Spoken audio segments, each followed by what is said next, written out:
Hey guys, it's Nikki here again, and I just want to do a quick video because I think someone asked me before to go further into details on my ball pythons and their feeding.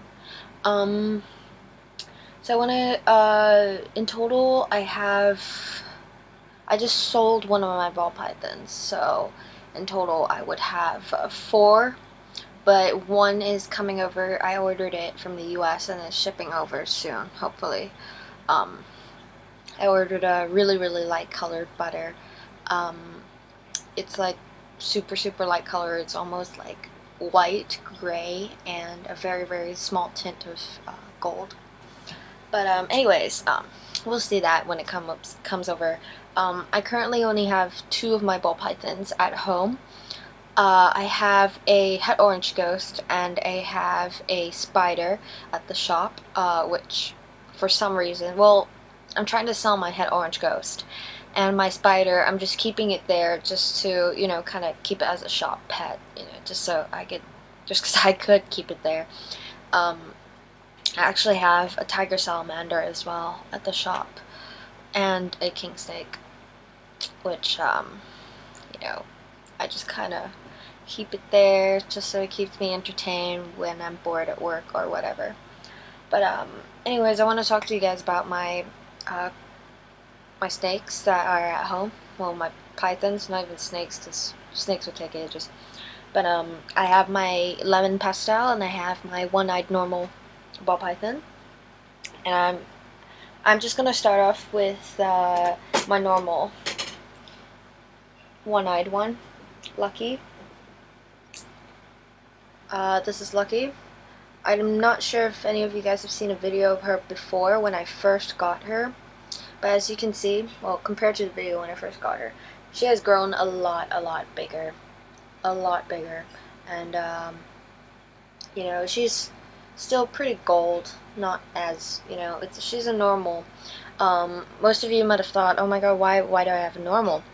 Honestly, I don't want to keep a normal, but I couldn't help it because the story with getting Lucky is she was in quite a not decent shop, and I saw her. I just went to check out like what snakes they had. As you guys can see, she doesn't have an eye there, but as you can tell, it's not scratched out because when I got her, she was only 1 month old or even younger.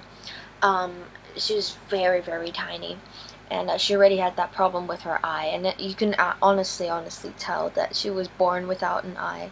It wasn't like scratched out or anything. As I said, when I got her, she was only 1 month old, so she was too small to eat anything big enough to really scratch her eyes out. But there you go, that's one eye.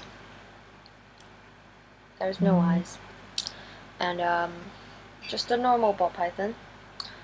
She is pretty solid. Like, if you touch her now, I find her a bit more solid, even more muscular than my other ball pythons. And at first when I got her, she literally was like a towel. If I put her on my fingers, she would just flop straight down. And she was so unhealthy, so underweight, and completely skinny.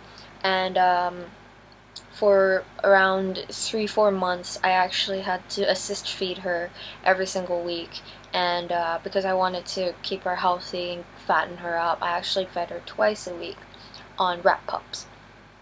And now she is completely normal and a great feeder on I'd say like sub-adult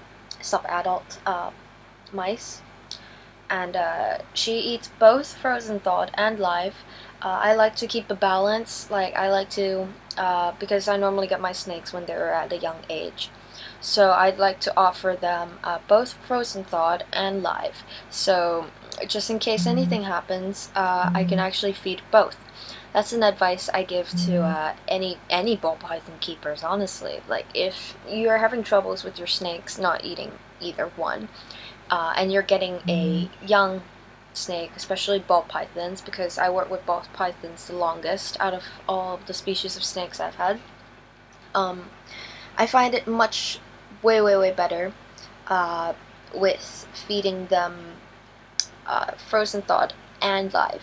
And if they accept both of them and you keep taking out a balance on them, they actually grow up to actually eating both.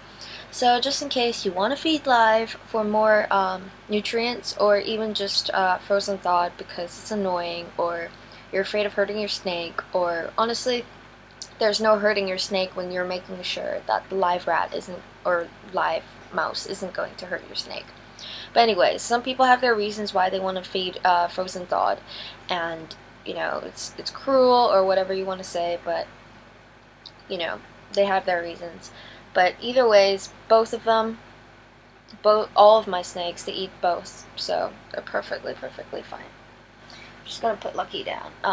Anyways, just before I take her away, I'm just gonna mention she is around, I'd say, 5 months old, and she weighs around 200 grams.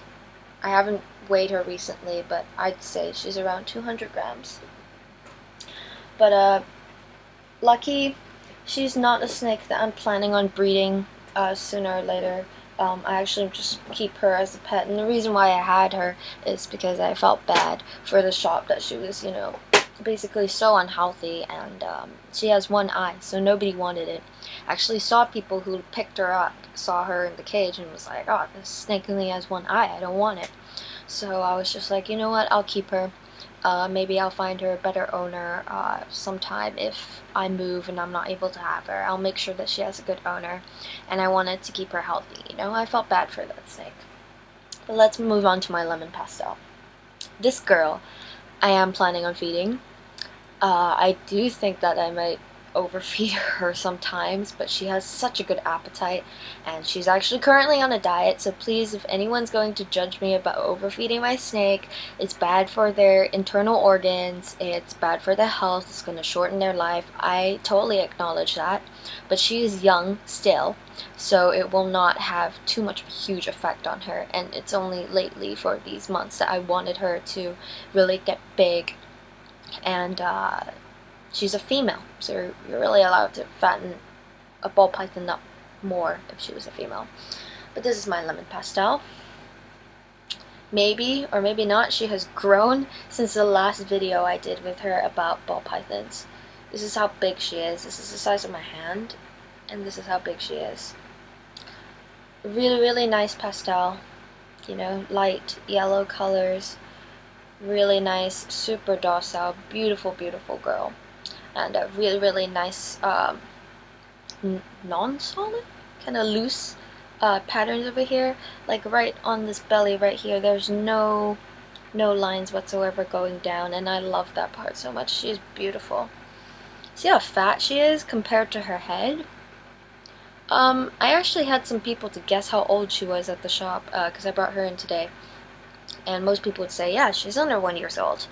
You're right, she's under 1 year old. She's actually only 3 months old. I got her around 2 months ago. I actually have a video of her at the beginning when I first got her, and she was tiny. And now, after 2 months of power feeding, this is how big she got. How much does she weigh? I actually weighed her just today. She is 360 grams. A female snake that is 3 months old is 360 grams, and I'm not even BSing you, anybody, because this is actually true. And most of you looking at this, if you have ball pythons or you know anything about it, yeah, she does have a huge bulge here. Notice how I'm not really handling her too roughly. It's because she just ate yesterday. You know, I'm just handling her now in the video just because, you know, it's a video. So I'm even supporting her belly very well. But she's normally not this fat. She doesn't have the bulge, at least. But she is like a super worm. You can see. And if I could just weigh her out. She's this long. I'd say around almost 2 foot. Maybe not pushing it just yet. Maybe 1.5 feet. But this is a 3-month-old snake. It's 360 grams. How do I get her so fat? Number one, she's an excellent feeder. I used to just feed her once a week, but she seemed to have more of an appetite, and she got hungry very quickly. So I began feeding her twice a week. And also, it's really important on their food size, because since she arrived here in Hong Kong she came from US, from Michael Banks, but anyways, since she arrived Hong Kong, I actually fed her only one rat pup. Ever since that one rat pup, she actually ate more of a small size juvie mice, and now she's moving up to adult mice, and she could even, if she wanted to, and if I wanted her to, I could give her like a 1 week gap of non-feeding at all. She could actually eat a large adult mouse. And she's an excellent feeder. I keep her tank completely warm enough. The the cold spot and the coldest temperature it drops at night with my AC on is 24 Celsius degrees. Which honestly, you know, that's like almost room temperature. It's not cold at all. So I've been checking on her feces, and it is completely coming out nice and digested and solid, and she has not ever regurgitated once. So obviously I keep good health of my pythons because I do work a lot with pythons. I've been working with ball pythons for, it's not very long actually, it's only 4 years. It's not really, you know, much, but you know, it's better than nothing. So I do know how to take care of this girl. But I'm only fattening her up when she's young. Obviously, when she's older, I'm definitely gonna watch her weight. She's actually on a diet right now. I'm not gonna feed her for another week due to this belly right here. So, just so you guys know, this is how I power feed my snakes and how I would feed a snake regularly. And the main key really is just to keep your environments right so your snakes would eat right. And if there's any snakes you want to breed and you want to power feed, obviously don't power feed the way I power feed my lemon pastel, because you know there's got to be some control on it. But if you do want to power feed your snakes to breeding, you know, that's your technique on how to do it. So thanks for watching, guys, and sorry it's a long video again, 12 minutes, wow. Okay, anyways, enjoy your day. Bye!